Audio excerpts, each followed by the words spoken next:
We are dedicating this conversation to the full and I think truly extraordinary life of Claudette Colvin.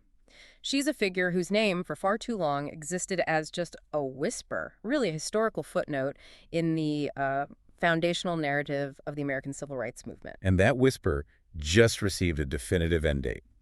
Colvin died recently on January 13th, 2026, at the age of 86. She passed away under hospice care in Texas. Right. And this moment, it really forces an immediate historical reckoning. It requires us to move past the streamlined timelines we were all taught in school and really, understand the complexity and the absolute necessity of her biography. Exactly. Our goal today is to conduct a really in-depth examination of the details of her life, from her birth in 1939 right up to her final act of justice in 2021. We want to cover the things that the average person, even someone who knows of her, probably would not know, to understand the true weight of her contributions. And the central fact, the thing that reframes everything we think we know about Montgomery, Alabama, is the calendar. It's all about the date. It fundamentally shifts the origin story of the movement. Completely. On March 6, 1955, a 15-year-old Claudette Colvin was arrested in Montgomery for refusing to surrender her seat on a segregated bus. A full 9 months before Rosa Parks. A full 9 months. And when you place that date on the historical timeline, you're forced to realize that this moment of defiance, this was the start. So she wasn't just another person who resisted. She was the initial public resistance that became illegal. A legal lightning rod. That's the perfect way to put it. Even though the movement later chose a different face to lead the protest. She was the catalyst that provided the legal grounds for what came next. Colvin ultimately became one of the 4 essential plaintiffs in that landmark federal case, Browder v. Gayle. Which is the case that actually ended bus segregation. That's the one. That case, which focused on the inherent unconstitutionality of bus segregation, was the decisive legal mechanism that shattered Jim Crow laws on public transit. Her story is the ultimate proof that foundational social change is driven by cumulative and often inconvenient acts of courage, not just a clean single-icon narrative. Okay, so let's unpack that journey. We have to start at the roots of her resistance. Claudette Colvin was born Claudette Austin on September 5th, 1939 in Montgomery, Alabama. What do we know about her early childhood? Well, her early life was marked by instability, which is a common but really crucial detail for understanding the resilience that developed in her later. Her biological parents were Mary Jane Gadsden and C.P. Austin. Then her father wasn't in the picture. No, C.P. Austin abandoned the family. And her mother, Gadsden, was just unable to provide financial security for both Claudette and her younger sister, Delphine. So she was taken in by relatives, which was common at the time. Very common. She and Delphine were taken in by her great-aunt and uncle, Mary Ann and Q.P. Colvin, and that's whose surname she adopted. And where did they live? They first lived in a small, very rural area of Montgomery County called Pine Level. Now that location is significant, isn't it? It feels like it comes up again in the history of the movement. It is a fascinating historical footnote of its own. Yeah. Pine Level is the exact same small country town where Rosa Parks grew up. Wow. It just shows you the interconnectedness of these communities in segregated Alabama. I mean, the figures who would later stand side by side in history were shaped by the same rural poverty and the exact same oppressive system. So they didn't stay in Pine Level. No. The Colvins eventually moved closer to the city center. They settled in the King Hill neighborhood of Montgomery, which was known as a poor, working-class, black neighborhood. The sources all indicate that her early teenage years were marked by profound personal tragedy. And to really understand her emotional state when she took that bus in 1955, we have to appreciate this. That tragedy was the death of her sister, Delphine. Just 2 days before Claudette's 13th birthday, in September of 1952, Delphine died of polio. The accounts suggest this loss was just crippling for the young Claudette. The grief reportedly made it very difficult for her to connect with her peers at school, contributing to a sense of isolation, but also maybe a deepening of her political awareness and seriousness. She was forced to grow up very fast. But despite that emotional difficulty, she was clearly a very serious and politically engaged student. She attended Booker T. Washington High School, and this is where her activism really began to crystallize, specifically through the NAACP Youth Council. The Youth Council was absolutely pivotal for her. It provided a structured environment for political education that went way beyond the school curriculum. And this is where she meets Rosa Parks. Exactly. It was here that she developed a crucial personal and political connection with the local chapter secretary, Rosa Parks, who served as her mentor. This detail is so important because it just dispels the myth that Colvin's act was completely random or unknown to the movement leaders. No, she was being trained. She was. Parks was actively guiding her, teaching her about the specifics of segregation law, and training her in the principles of civil disobedience. So she wasn't just reacting on that bus. She was prepared. She was immersed in this world. And what event, above all others, was fueling this internal political fire in her? The case that galvanized her, and so many others in Montgomery, was the tragic fate of her schoolmate, Jeremiah Reeves. This incident, years before her bus protest, was a devastating example of lethal racial injustice in the Jim Crow South, and it heavily influenced Colvin's growing understanding of systemic failure. Can you lay out the specifics of the Reeves case for us? Reeves was only 16 years old when he was sentenced to death and later executed for the alleged rape of a white woman. 16. 16, and the context here is critical.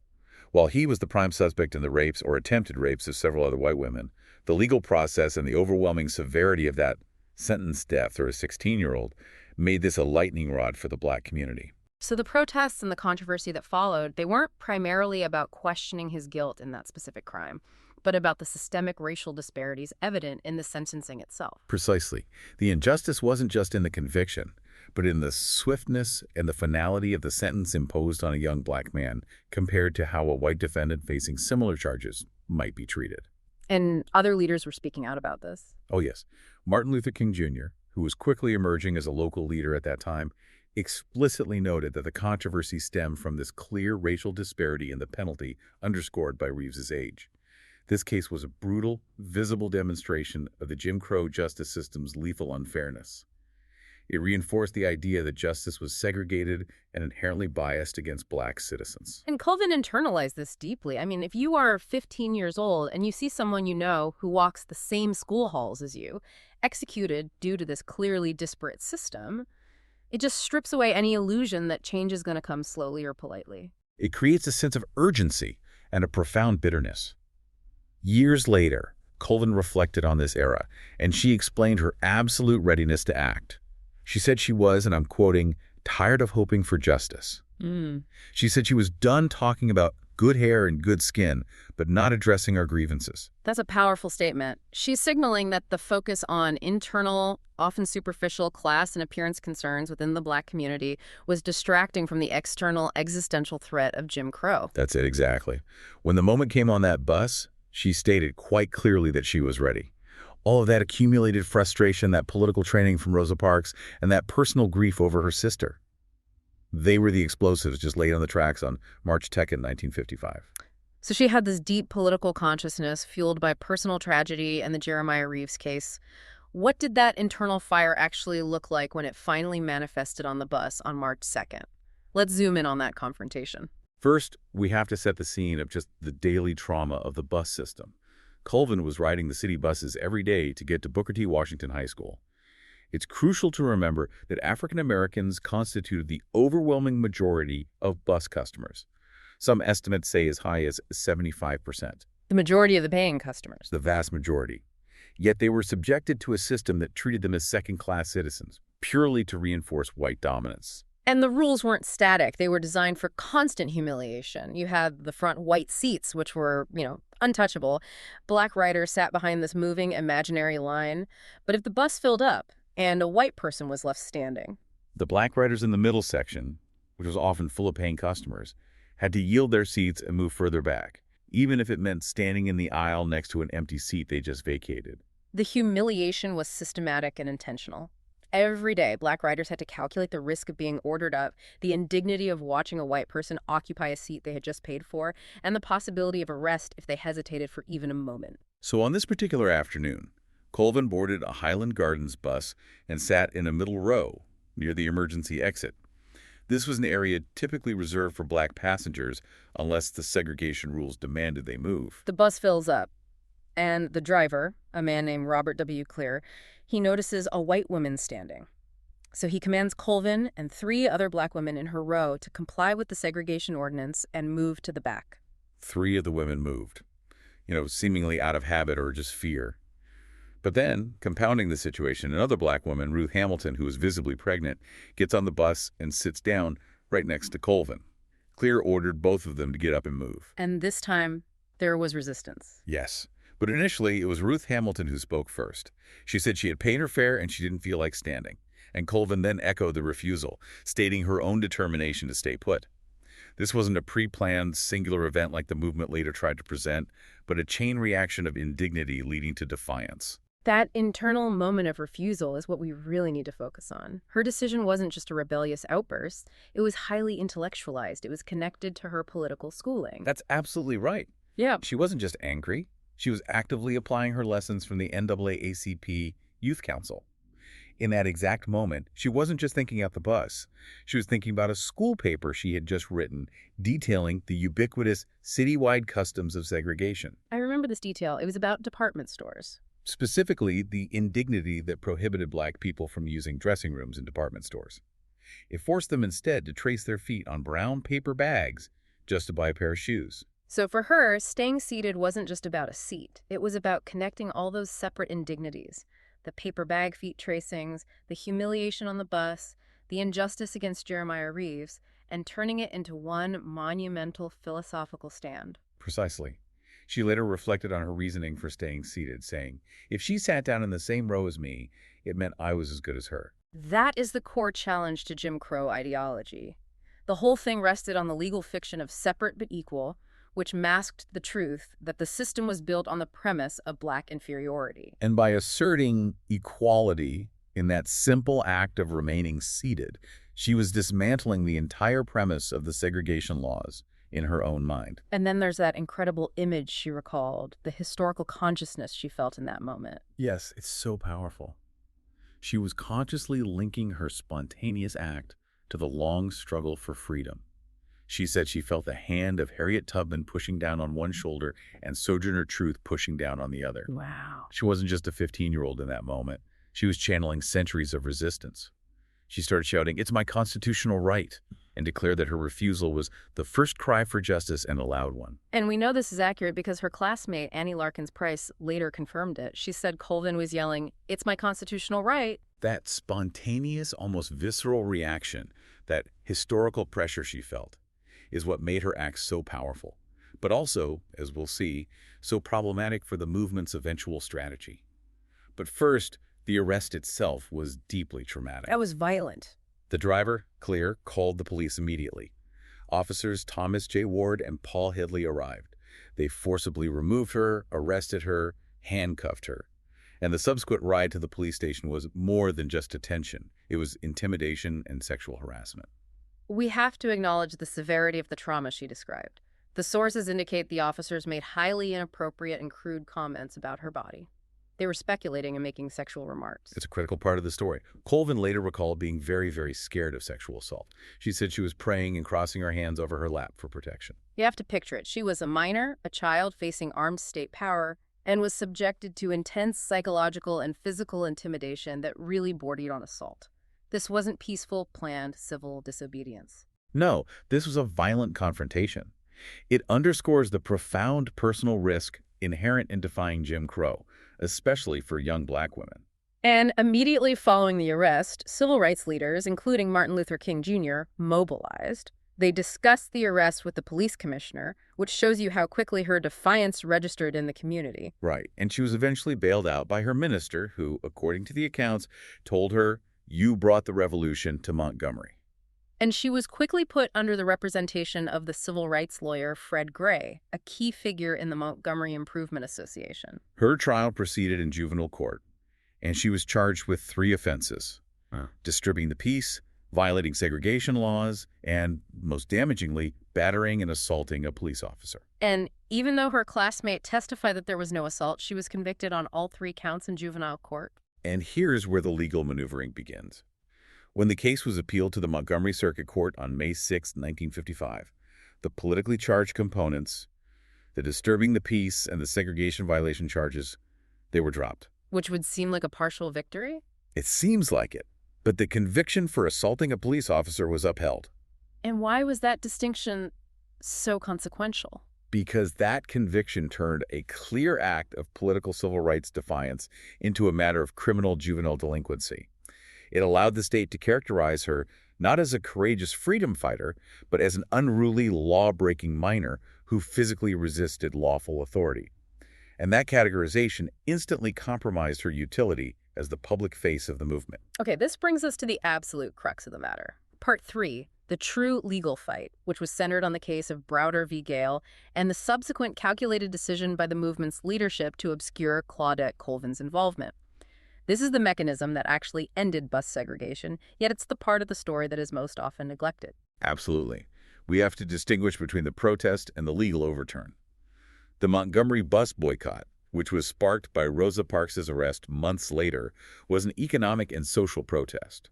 It was a crucial, year-long demonstration of community power and resolve. But the laws were overturned not by the protest itself. No, but by the federal court case, Browder v. Gayle, which Fred Gray filed on February 1, 1956. The legal challenge operated parallel to and really independently of the massive community action. And Colvin was fundamental to that legal challenge. She was one of the 4 crucial plaintiffs, alongside Aurelia Browder, Susie McDonald, and Mary Louise Smith. The case was brought under the names of these women, who had all suffered humiliation and abuse under the segregated system. And Colvin provided powerful, direct testimony before the 3-judge panel in the U.S. District Court, detailing the indignity and the force used against her. Can we talk about the legal arguments that Fred Gray and the NAACP legal team employed? They weren't just fighting the state law under a separate but equal doctrine, were they? No, they went straight for the heart of the matter. The legal team argued that the bus segregation laws were a direct violation of the 14th Amendment to the U.S. Constitution. Specifically, the Equal Protection Clause. Exactly. They weren't asking the court to make segregation equal. They were arguing that segregation itself, by its very nature, was discriminatory and unconstitutional under the 14th Amendment. And they cited the precedent set just 2 years earlier in the 1954 Brown v. Board of Education ruling that struck down school segregation. So Colvin's testimony as the first person arrested in this wave of defiance was vital for establishing that history and that pattern of institutional abuse. Absolutely essential for a federal constitutional challenge. The legal victory was definitive. And it was decisive. On June 13, 1956, the court ruled in favor of the plaintiffs, declaring state and local laws enforcing bus segregation in Alabama unconstitutional. Of course, Alabama appealed this ruling directly to the highest authority. And what happened when it reached the Supreme Court? On November 13, 1956, the U.S. Supreme Court upheld the lower court's ruling. That confirmed the illegality of the bus segregation laws. A month later, the Supreme Court affirmed the order mandating that Montgomery and the state of Alabama officially cease bus segregation. So that judicial decision is what legally ended the year-long Montgomery bus boycott. That's right. The ruling declared all segregation on public transportation unconstitutional nationwide. Okay, so if we synthesize this, the boycott provided the political pressure and the community resolve, but it was Colvin's spontaneous resistance, followed by her legal testimony with the 3 other women in Browder v. Gayle, that provided the actual hammerstroke that destroyed the segregation laws on the buses. That is the essential truth that history often minimizes or just ignores. Ooh.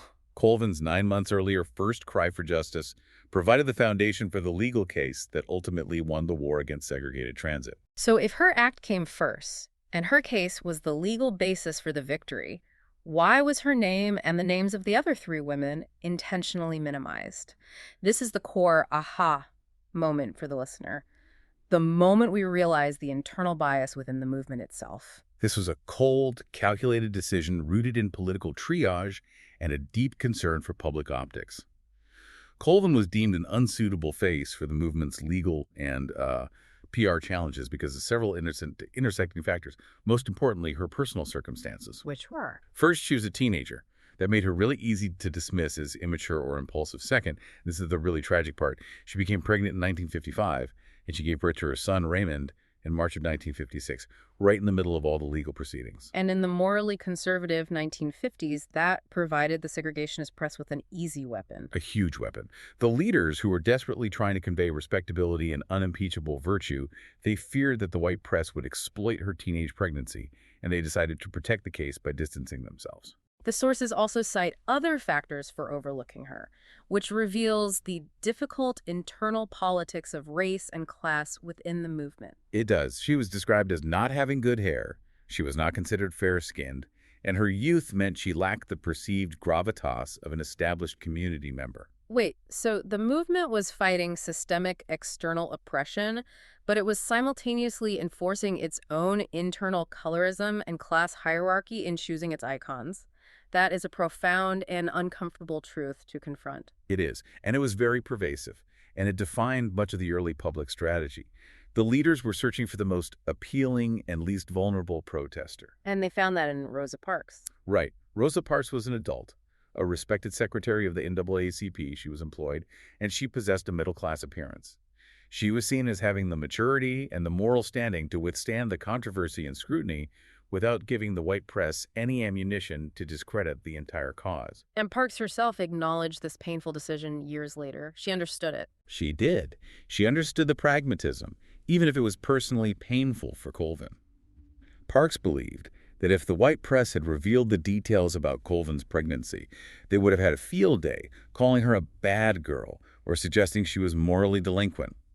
And she feared that the case wouldn't have a chance of swaying public or judicial opinion toward the cause. This also illuminates the profound gender dynamics within the movement, doesn't it? The most visible leadership overwhelmingly consisted of male ministers. Men who had jobs that were less susceptible to public pressure. Exactly. Whereas women involved in the movement often risked losing their employment, particularly if they worked in public service or education, if they became the public, high-profile face of the protests.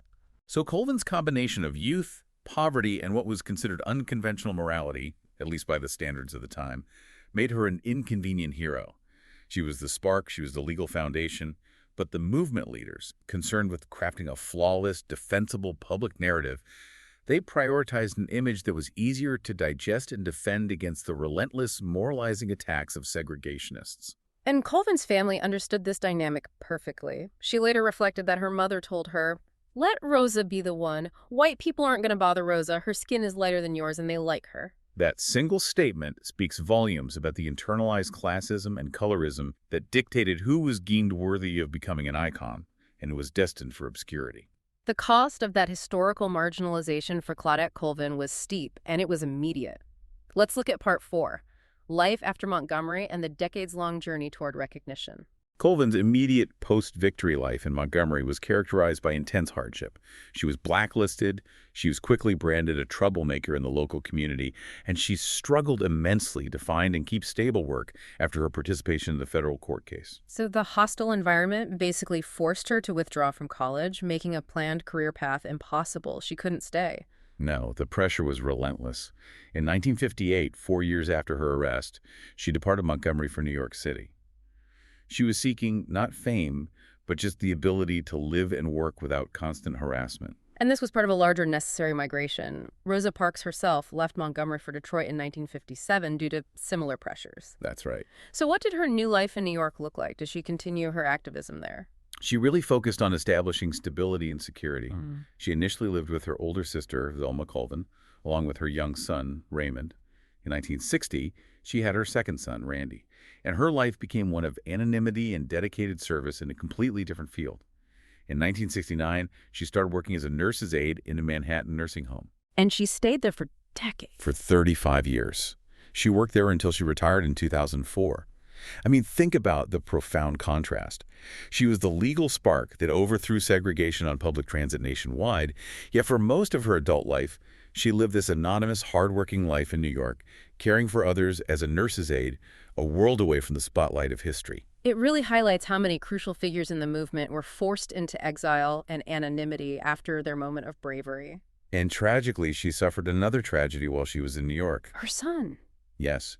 Her son Raymond, the child who was born during the Browder v. Gayle case, died in 1993 in New York of a heart attack. He was only 37 years old.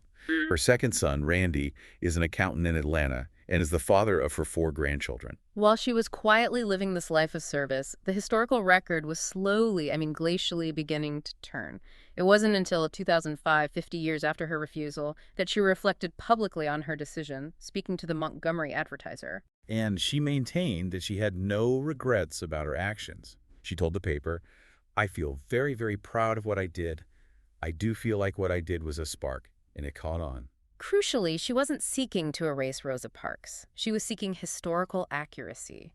She emphasized the legal mechanism that won the case. She was adamant that the focus should be on the legal truth, She stated, "I'm not disappointed. Let the people know Rosa Parks was the right person for the boycott, but also let them know that the attorneys took 4 other women to the Supreme Court to challenge the law that led to the end of segregation."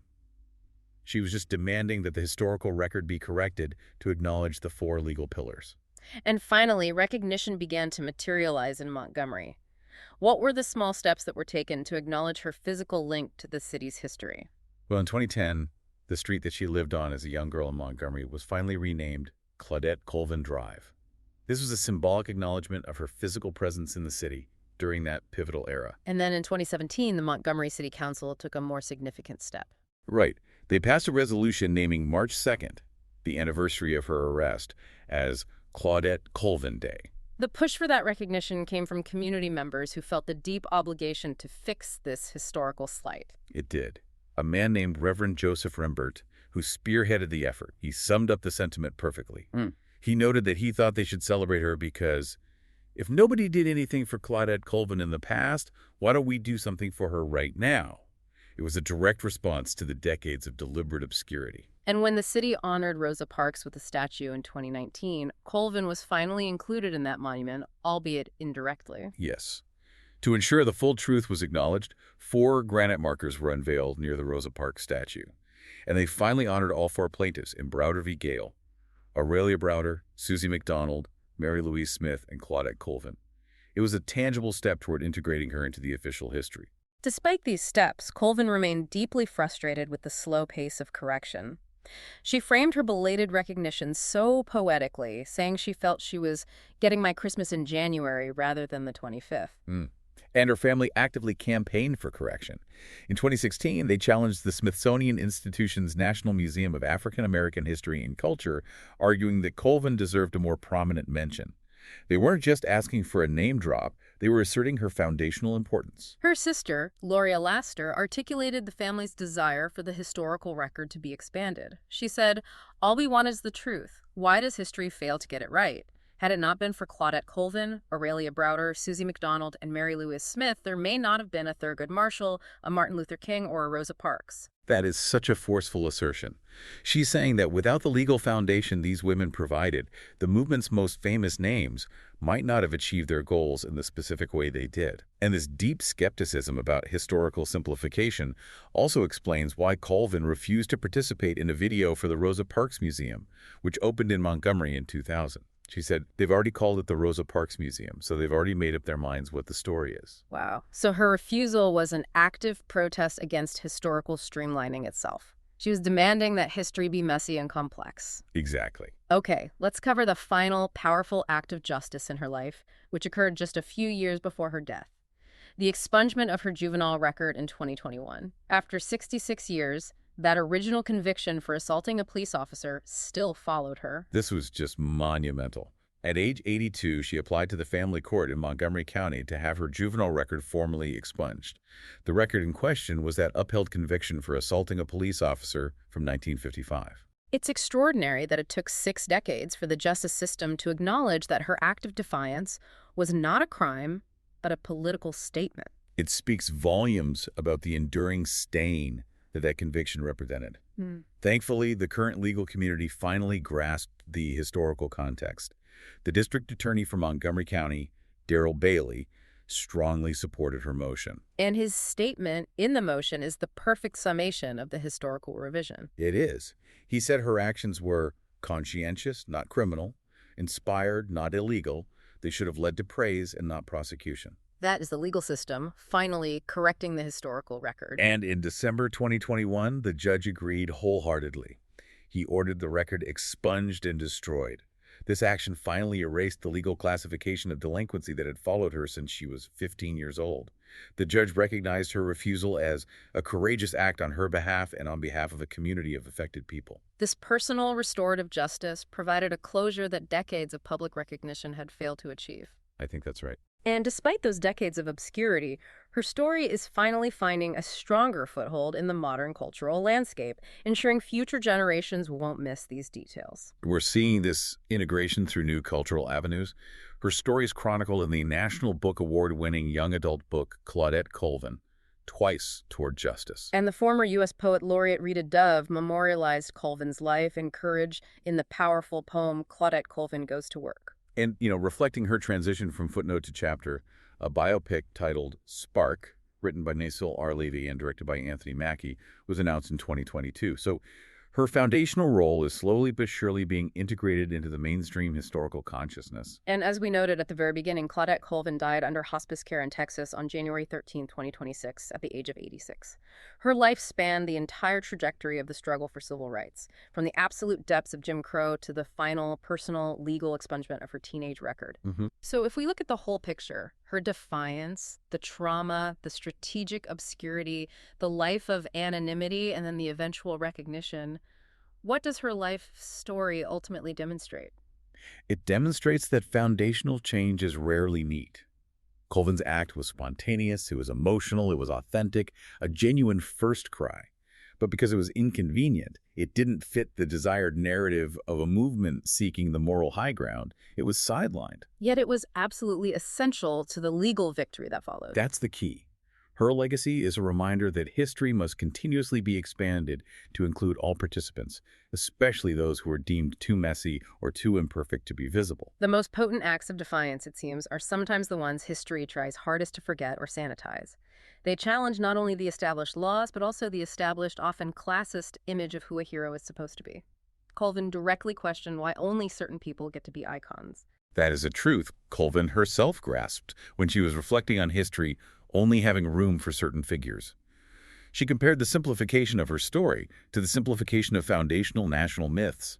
She said, most historians say Columbus discovered America and it was already populated. That powerful analogy raises a final provocative thought for you, the listener. Whose stories are we still omitting or simplifying today? What essential but currently inconvenient acts of courage are we overlooking because they don't fit the clean, preferred narrative we want to tell ourselves? The ongoing pursuit of historical correction is in itself an act of justice. Indeed. It forces us to acknowledge that the heroes are always more complex and more numerous than the statues suggest. Thanks for listening.